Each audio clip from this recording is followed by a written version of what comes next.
KSRTC ബസ്സുകളിൽ സ്ത്രീകൾക്കുള്ള സൗജന്യ യാത്ര പദ്ധതിയുടെ വടകര മണ്ഡലതല ഉദ്ഘാടനം വടകര ബ്ലോക്ക് പഞ്ചായത്ത് പ്രസിഡന്റ് കോട്ടയിൽ രാധാകൃഷ്ണൻ നിർവഹിച്ചു. നമ്മൾ ഒട്ടേറെ തെരഞ്ഞെടുപ്പുകൾ കണ്ട ഒരു സംസ്ഥാനമാണ് കേരളം. ഒട്ടേറെ വാഗ്ദാനങ്ങൾ കേട്ട നാടാണ് നമ്മുടെ സംസ്ഥാനം.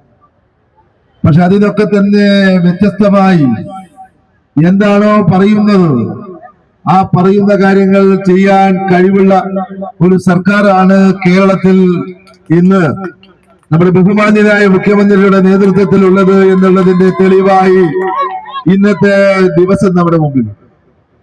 ഞാൻ കൂടുതലായി ഒന്നും പ്രസംഗിക്കുന്നില്ല.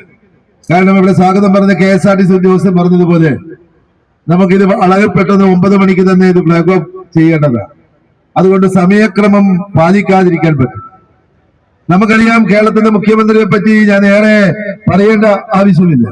നിലപാടുകൾ ശക്തമായി ആളുകളുടെ മുമ്പിൽ പറയാനും ആ നിലപാടുകളിൽ ഉറച്ചു നിൽക്കാനും കഴിവുള്ള ഒരു വ്യക്തിത്വത്തിന്റെ ഉടമയാണ് കേരളത്തിന്റെ മുഖ്യമന്ത്രി ശ്രീ VD സതീശൻ എന്ന് എടുത്തു പറയേണ്ട കേരളത്തിലെ ജനങ്ങൾ സാക്ഷ്യപ്പെടുത്തിയത്. പക്ഷെ കേരളത്തിന്റെ ചരിത്രത്തിൽ ആദ്യമായാണ് ജനങ്ങൾ ഏറ്റെടുത്ത ഒരു മുഖ്യമന്ത്രി കേരളത്തിൽ ഉണ്ടാവുക.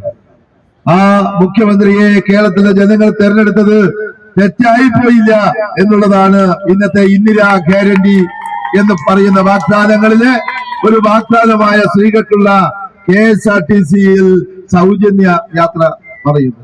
വാർഡ് കൗൺസിലർ സഫീർ ടീച്ചർ അധ്യക്ഷത വഹിച്ചു. സ്റ്റേഷൻ മാസ്റ്റർ PM അബ്ദുള്ള സ്വാഗതം പറഞ്ഞു. ഒഞ്ചിയം ഗ്രാമപഞ്ചായത്ത് പ്രസിഡന്റ് സജിന കൊടക്കാട് ആദ്യ ടിക്കറ്റ് സ്വീകരിച്ചു. Sudheer Kumar CK, Satheesan Kuriyadi, NP Abdulla Haji, Rajarajan Shajith, Abdul Kareem, PS Ranjith Kumar, VK Preman, M Faisal എന്നിവർ സംസാരിച്ചു.